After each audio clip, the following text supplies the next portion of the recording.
Good morning students.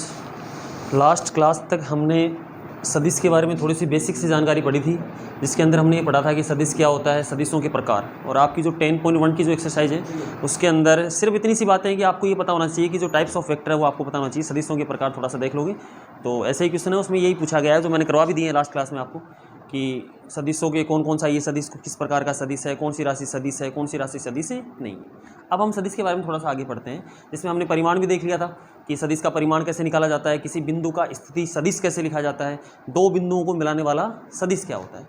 अब इसके बाद में आगे जो हम पढ़ेंगे 10.2 के अंदर,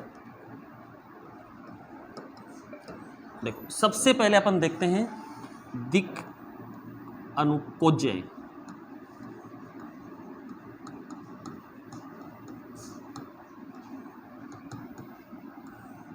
डायरेक्शन कोसाइन। सबसे पहले देखो कि क्या होती है दिक्कोजय। ये आपकी जो अगली एक्सरसाइज आप 3D पढ़ोगे उसके अंदर भी इसके ये काम आएगा। तो सबसे पहले अपन ये देखते हैं कि दिक्कोजय होती क्या है। तो देखो दिक्कोजय क्या होती है कि सबसे पहले जैसे मान लो कि ये है आपकी वाई एक्सिस 3D के अंदर, ये एक्स एक्सिस और ये तीसरी एक्सिस है जेड एक्सिस। ये तीन निर्देशीय अक्ष हैं। अब कोई सदिश है ओपी सदिश, ये मूल बिंदु O है और कोई बिंदु यहाँ पर P है, तो ये हो गया आपका ओपी सदिश। ओपी सदिश। अब ये जो ओपी सदिश है वो तीनों एक्सिसों के साथ कोई कोई एंगल बनाता है। जैसे मान लो कि ये जो ओपी सदिश है वो एक्स एक्सिस के साथ कोण बना रहा है अल्फा, वाई एक्सिस के साथ कोण बना रहा है बीटा, और जेड एक्सिस के साथ ये एंगल बना रहा है गामा। तो किसी भी सदिश द्वारा जो तीनों एक्सिस हैं, निर्देशीय अक्ष हैं, एक्स एक्सिस, वाई एक्सिस और जेड एक्सिस, इन अक्षों के साथ जो बनाया गया कोण होता है वो कहलाता है दिक् कोण। क्या कहलाता है? दिक् कोण। यानी यहां पर जो अल्फा, बीटा और गामा है, अल्फा, बीटा और गामा, ये अल्फा, बीटा और जो गामा होते हैं ये कहलाते हैं दिक् कोण कहलाते हैं, डायरेक्शन एंगल। और इन कोणों की जो कोज्याएं हैं या जो कोसाइन है, इन कोणों की कोसाइन, कोसाइन का मतलब क्या है? कोस। इन कोणों की जो कोसाइन होती है वो कहलाती है दिक्कोजय। क्या कहलाती है? दिक्कोजय। तो दिक्कोजय क्या हो जाएंगी इसकी? कोस अल्फा, कोस बीटा और कोस गामा। तो आपको इतना सा ध्यान रखना है कि ये सब चीज़ें छोड़ो, आप ये अपन अगले एक्सरसाइज में दोबारा से पढ़ेंगे। आप तो ये देख लो कि कोई भी जो सदिश है वो तीनों निर्देशीय अक्षों के साथ जो एंगल बनाता है अल्फा, बीटा और गामा, इसकी जो कोसाइन है, इसकी जो कोसाइन है, कोसाइन का मतलब कोस या दिक्कोजय, तो ये कहलाती है कोस अल्फा, कोस बीटा और कोस गामा। ये कहलाती है दिक्कोजय। क्या कहलाती है? दिक्कोजय। अब देखो यहां पर जैसे मान लो कि आपको कोई सदिश दिया गया है ए सदिश। ए सदिश मान लो आपके पास है एक्स आई कैप प्लस का वाई जे कैप और प्लस का जेड के कैप। ये है आपका ए सदिश, कोई सदिश है। अब इस सदिश में जो ये अक्ष y और z हैं, जिनको हम अदिश घटक भी कह सकते हैं, कि ये सदिश के क्या हैं? पिछली क्लासों में हमने देखा है कि किसी सदिश के अदिश घटक और सदिश घटक। तो यहाँ पर जो ये अक्ष y और z है ये कहलाते हैं इसके अदिश घटक, और यदि इनके साथ हम आई कैप, जे कैप और के कैप लगा देते हैं तो वो बन जाते हैं सदिश घटक। तो ये जो अदिश घटक हैं ये कहलाएंगे अपने दिक् अनुपात। दिक् अनुपात। ये जो अदिश घटक है वो क्या कहलाएंगे? यही कहलाएंगे इसके दिक् अनुपात। तो कोई भी सदिश अगर आपको दिया गया है तो उसके दिक् अनुपात क्या होंगे? तो उसके दिक् अनुपात हो जाएंगे अपने पास से, आप ये देख लेना कि उसके जो अदिश घटक हैं एक्स, वाई और जेड, ये कहलाएंगे इसके दिक् अनुपात। अब हम बात करते हैं दिक्कोजय की। तो दिक्कोजय के लिए हम क्या करेंगे?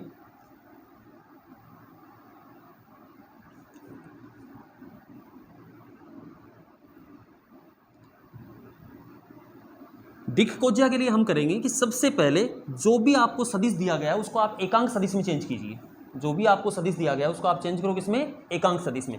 और एकांक सदिश में चेंज करने के बाद में, जैसे मान लो कि ये ए सदिश है, ए सदिश की दिशा में एकांक सदिश आप निकालोगे तो एकांक सदिश हम पिछली क्लासों में हमने पढ़ा है, अपन क्या करेंगे कि ए सदिश के अंदर इसी के परिमाण का हम क्या करेंगे? भाग दे देंगे। तो क्या बन जाएगा? ये एक ही दिशा में, एक ही अनुदिश, एक ही तरफ, ये बन जाएगा एकांक सदिश। तो यहाँ पर अगर हम इसका एकांक सदिश निकालें तो A cap is equal to, ए सदिश क्या है? एक्स आई कैप और प्लस का वाई जे कैप और प्लस का जेड के कैप, और इसमें ए के परिमाण का भाग देना है, परिमाण निकालना आपको आता होगा। ए का परिमाण क्या हो जाएगा, under root x square plus Y square plus Z square. तो इसका परिमाण हो गया अपने पास under root x square plus का वाई स्क्वायर प्लस का जेड स्क्वायर। अब देखो यहाँ से अगर इनको अपन अलग अलग करें तो A cap is equal to क्या आ जाएगा, एक्स बट्टे under root x square plus का वाई स्क्वायर प्लस का Z square I cap plus Y बट्टे अंडर रूट एक्स स्क्वायर और प्लस का वाई स्क्वायर और प्लस का Z square into J cap और प्लस जेड बट्टे under root x square plus का वाई स्क्वायर प्लस का जेड स्क्वायर के कैप। ठीक है, तो देखो इसके दिक् अनुपात तो थे एक्स वाई और जेड, ये तो थे इसके दिक् अनुपात, एक्स वाई जेड तो क्या थे इसके दिक् अनुपात। और अब जो ए कैप के जो अदिश घटक हैं कौन कौन से हैं, एक तो है एक्स बट्टे अंडर रूट, देखो यहाँ पर एक्स स्क्वायर प्लस का वाई स्क्वायर प्लस का जेड स्क्वायर, इसी प्रकार से दूसरा वाई बट्टे under root x square plus का वाई स्क्वायर और प्लस का जेड स्क्वायर, और तीसरा है जेड बट्टे under root x square plus का वाई स्क्वायर और प्लस का जेड स्क्वायर। ये कहलाएंगे इसकी दिक् कोज्जाएं। क्या कहलाएंगे इसकी दिक् कोज्जाएं। तो देखो आपको थोड़ा सा ध्यान में ये रखना है कि एक तो कोई भी सदिश जब आपको दिया जाए तो उसके अदिश घटक देख लो। जैसे इसके अदिश घटक क्या थे, एक्स वाई और जेड, इसके अदिश घटक क्या थे, एक्स वाई और जेड। तो ये जो एक्स वाई और जेड है ये तो कहलाएंगे इसके दिक् अनुपात। और अगर आप इसको एकांक सदिश में चेंज कर लेते हो, यदि आप इसको एकांक सदिश में चेंज कर लेते हो तो एकांक सदिश में चेंज करने के बाद में जो ये अदिश घटक हैं ये कहलाएंगे इसके दिक् कोज्जाएं। और इससे आपको ये भी पता लग जाएगा कि दिक्, देखो एक्स वाई जेड क्या है, दिक् अनुपात है। तो एक्स वाई जेड की वैल्यू अगर आपके पास है तो आप दिक् कोज्जाएं निकाल सकते हो। अगर आपके पास एक्स वाई जेड है तो आप दिक् कोज्जाएं निकाल सकते हो। तो ये दिक् अनुपातों में दिक् कोज्जाओं में क्या हो जाएगा, संबंध हो जाएगा। और दिक् कोज्जाओं और दिक् अनुपातों के बारे में डिटेल में ज़्यादा एक दो प्रश्न आपको दे रखे हैं यहाँ पे, अगली एक्सरसाइज जब आप पढ़ोगे उसके अंदर ये पूरा डिटेल्स आएगा, जो 11 की पढ़ोगे 3D उसके अंदर। तो यहाँ तो आप थोड़ा सा एक एग्जाम्पल में बता देता हूँ, इतना ध्यान रखना आप। जैसे मान लो कि आपको एक सदिश दिया गया है, ए सदिश संख्यात्मक ले लेता हूँ मैं, जैसे ये है 3 आई कैप प्लस का जे कैप और प्लस का 2 के कैप, ये कोई सदिश है। अब आपसे ये पूछे कि इसके दिक् अनुपात क्या है, दिक् अनुपात। तो अगर इसके दिक् अनुपातों की बात की जाए तो आप ये देखो ए सदिश है, अगर सदिश है तो इसके अदिश घटक कौन कौन से हैं, 3 1 और 2। देखो यहाँ पर आई कैप के गुणा में क्या है 3, जे कैप के गुणा में 1 और के कैप के गुणा में 2। तो यहाँ पर इसके जो दिक् अनुपात हो जाएंगे 3 1 और 2, ये हो जाएंगे दिक् अनुपात। और दिक् अनुपातों को वैसे ABC से लिखते हैं अपन, लेकिन यहाँ छोड़ो आप सब। तो आप ये देख लेना कि जो अदिश घटक हैं वो क्या है 3 1 और 2 हो जाएंगे। उसके बाद में अगर आपसे ये पूछे इसकी दिक् कोज्जाएं क्या होंगी, तो दिक् कोज्जा निकालने के लिए सबसे पहले आप इसको एकांक सदिश में चेंज करो। किसमें चेंज करोगे, एकांक सदिश में। तो एकांक सदिश में चेंज करोगे तो ए कैप क्या हो जाएगा भाई, एकांक सदिश में चेंज करने के लिए ए के अंदर उसी के परिमाण का भाग दिया जाएगा। तो ए सदिश क्या है 3 आई कैप प्लस का जे कैप और प्लस का 2 के कैप बट्टे ए का परिमाण।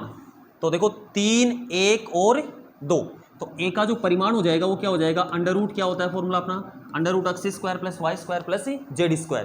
तो एक्स स्क्वायर मतलब 3 का स्क्वायर क्या हो जाएगा 9, उसके बाद में 1 का स्क्वायर प्लस का 1 प्लस जेड स्क्वायर 2 का स्क्वायर कितना हो जाएगा 4।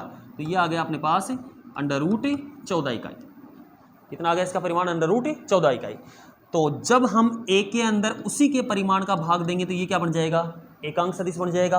और ए कैप आपके पास जो आ गया वो क्या आ गया बताइए, वो आपके पास आ गया 3 आई कैप और बट्टे अंडर रूट 14 प्लस 1 बट्टे under root 14 into J cap और प्लस 2 बट्टे अंडर रूट 14 इंटू के कैप।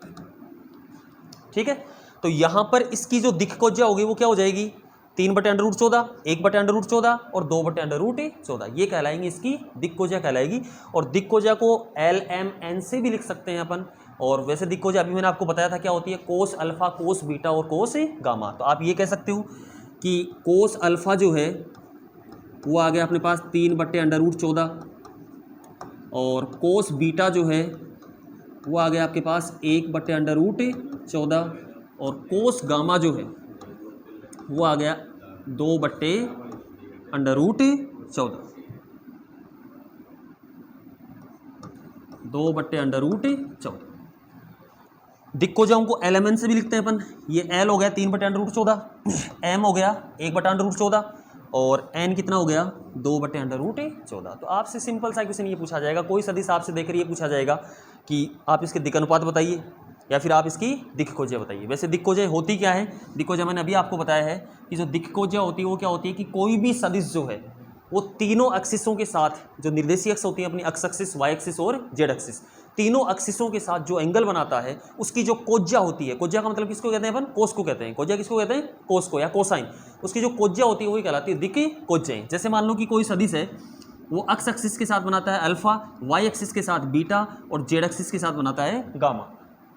कोई सदिश है वो अल्फा, बीटा और gamma, X axis, Y axis और जेड एक्सिस के साथ अगर एंगल बनाता है तो इसकी जो दिक्कोज्या हो जाएंगी उसको हम लिखेंगे कोस अल्फा, कोस बीटा और कोस गामा। ये हो जाएंगी इसकी दिक्कोजय। अब देखो भैया आगे दिक् अनुपातों में एक तो दिक्कोजयों में संबंध, वैसे तो हम देख चुके हैं, दोबारा से देख लो कि दिक् अनुपात और दिक्कोजयों में क्या संबंध होता है। दिक् अनुपात व दिक्कोजयों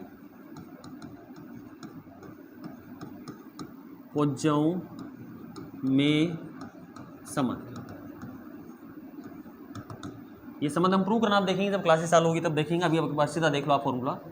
जैसे मान लो कि आपके पास कोई सदिश है जिसके दिक् अनुपात आपको दिए गए हैं। दिक् अनुपात क्या होते हैं, दिक्कोजयों के समानुपाती संख्याओं को दिक् अनुपात कहते हैं, कोई याद करने की जरूरत नहीं है आपको। दिक् अनुपात, दिक् अनुपात मान लो आपको दिए गए हैं ए, बी और सी, ये किसी सदिश के दिक् अनुपात है। अगर यहां से आप दिक्कोजय निकालो,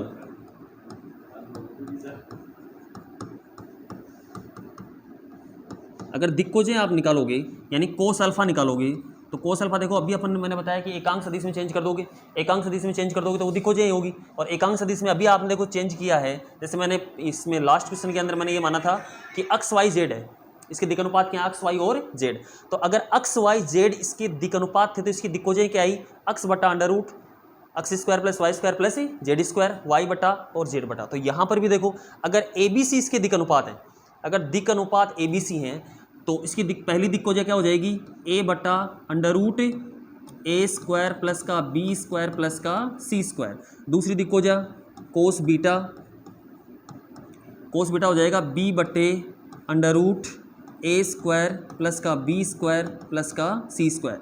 और तीसरी दिक्कोजय कोस गामा, कोस गामा हो जाएगा सी बटे अंडर रूट ए स्क्वायर प्लस का बी स्क्वायर प्लस का सी स्क्वायर। ये आपस में संबंध में ध्यान रखना, क्वेश्चन ऐसे पूछे जाएंगे आपसे कि दिक् अनुपात देकर आपसे दिक्कोजय पूछ लेगा तो आप आराम से निकाल सकते हो, या तो आप ऐसा करो कि उसको एकांक सदिश में चेंज कर लो। कोई भी सदिश जो आपको दिया गया है उसको आप एकांक सदिश में चेंज करो। एकांक सदिश में चेंज करने के बाद में जो उसके अदिश घटक होंगे वो इसकी क्या कहलाएंगी, दिक्कोजय। और दिक्कोजय होती क्या है, दिक्कोजय होती है कि कोई भी सदिश जो है वो निर्देशीय अक्षों के साथ जो एंगल बनाता है उसकी जो कोज्या होती है वो क्या कहलाती है, दिक्कोज्या कहलाती है। दिक् अनुपात क्या कहलाते हैं कि जो दिक्कोजयों के समानुपाती संख्या होती है वो क्या कहलाती है, हमेशा वो कहलाते हैं दिक् अनुपात। दिक् अनुपात और दिक्कोजयों के बारे में हम आगे डिटेल में पढ़ेंगे, जब अगली एक्सरसाइज हम पढ़ेंगे, अगला चैप्टर हम पढ़ेंगे तो वहाँ पर हम ये भी देखेंगे कि कोई भी सदिश जो उसके अधिकतम कितने होते हैं, दो दिक्कोजय होती है, यानी दिक्कोजय हमेशा पेड़ के रूप में होती हैं, दिक्कोण हमेशा पेड़ के रूप में होते हैं। ये सब चीज़ें अपन डिटेल में आगे पढ़ेंगे इसके बारे में। यहाँ सिर्फ आपको इतना ध्यान रखना है कि दिक्कोजय और दिक् अनुपातों में संबंध क्या होता है, कि यदि आपको दिक् अनुपात दे दिए जाएं तो उसकी दिक्कोजय कैसे निकाली जाएगी। जैसे मान लो कि आपको दिया गया है, अभी हमने चर्चा भी की, क्वेश्चन किया भी है, ए सदिश बराबर जैसे आपको दे दिया 5 आई कैप प्लस का जे कैप और प्लस का 9 के कैप। अब आपसे ये पूछा जाए कि इसके दिक् अनुपात क्या है, तो इसके दिक् अनुपात हो गए 5, 1 और 9, ये है इसके दिक् अनुपात। आप ये देख लेना कि सदिश है कि कैप है। कैप हो गया मतलब वो एकांक सदिश हो गया। अगर एकांक सदिश हो गया तो वहां पर वो दिक् अनुपात नहीं होंगे, वो दिक्कोजय होंगे। तो या तो आप अलग से लिख लो कि इसके दिक् अनुपात हो गए 5, 1 और 9। देखो ABC का मान आ गया, ABC का मान हो गया 5, 1 और 9। फिर आप तीनों क्या निकाल लोगे, दिक्कोजय निकाल लोगे। या फिर इसी को आप किस में चेंज कर दोगे, एकांक सदिश में। एकांक सदिश में चेंज करोगे, कैसे करोगे, ए कैप इज इक्वल टू क्या आ जाएगा, एक सदिश के अंदर उसी के परिमाण का हम क्या करेंगे, भाग दे देंगे, और परिमाण का भाग देंगे तो वो बन जाएगा एकांक सदिश, और एकांक सदिश के बाद में आपके पास यही आएगा, तो ये हो जाएंगी दिक्कोजय। तो ये दिक् अनुपात और दिक्कोजयों में संबंध हो गया। दिक्कोजयों में तीनों में आपस में भी संबंध होता है। क्या संबंध होता है, देखो दिक्कोजयों के वर्गों का जो योग होता है वो कितना होता है, 1 होता है। ध्यान रखना हमेशा, cos square alpha plus cos square beta plus cos square gamma is equal to कितना होता है 1, यानी दिक्कोज्यों के जो वर्गों का योग होता है वो कितना होता है 1 होता है। ये दिक्कोज्यों में आपस में संबंध होता है। दिक अनुपात और दिक्कोज्यों में तो ये संबंध लिखा हुआ है कि कोस अल्फा ये दिक्कोज्या है, कोस अल्फा कोस बीटा और कोस गामा, और एबीसी है इसके दिक अनुपात। तो ये तो दिक अनुपात और दिक्कोज्यों में संबंध है। और दिक्कोज्यों में संबंध क्या होता है कि तीनों दिक्कोज्यों के वर्गों का जो योग होता है वो किसके बराबर होता है 1 के बराबर होता है। आप ऐसा भी कर सकते हैं, अगर आपने दिक्कोज्यों को एल एम और एन से व्यक्त किया है तो जो दिक्कोज्यों वर्गों का योग क्या हो जाएगा एल स्क्वायर प्लस का एम स्क्वायर और प्लस का N square is equal to कितना हो जाएगा 1 हो जाएगा। तो ये होता है दिक्कोज्यों में संबंध। तो ये 2 छोटा प्रश्न बनेगा, इस पर ऐसा ही प्रश्न बनेगा, कोई सदिश देकर आपसे पूछा जाएगा इसके दिक्कोज्य निकालिए, या फिर आपसे दिक अनुपात डायरेक्ट दिक अनुपात देकर फिर आपसे पूछेगा इसके दिक्कोज्य निकालिए।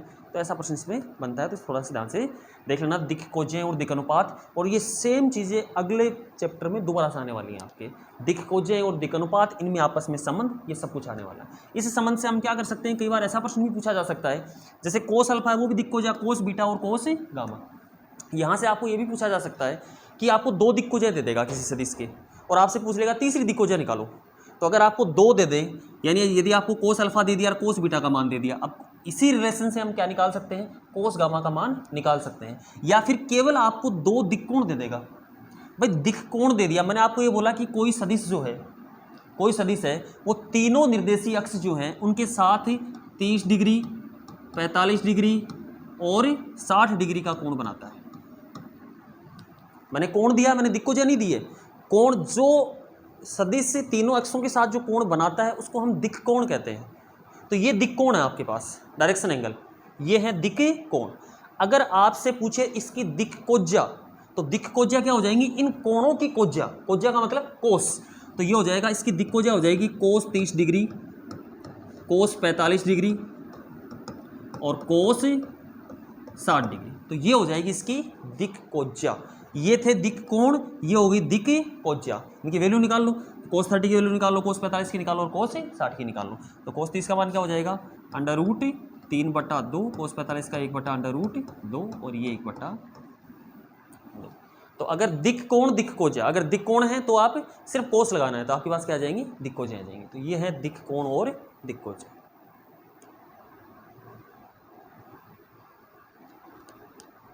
अब देखो हम देखेंगे त्रिभुजों का सदिशों का आगे, कि 2 सदिशों का योग कैसे किया जाता है, 2 सदिशों का व्यकलन कैसे किया जाता है, ये सब अपन देखेंगे। तो देखो सदिशों के योग का त्रिभुज नियम क्या है, ये आगे जो 3-4 टॉपिक और हैं वो हम नेक्स्ट क्लास में देखेंगे।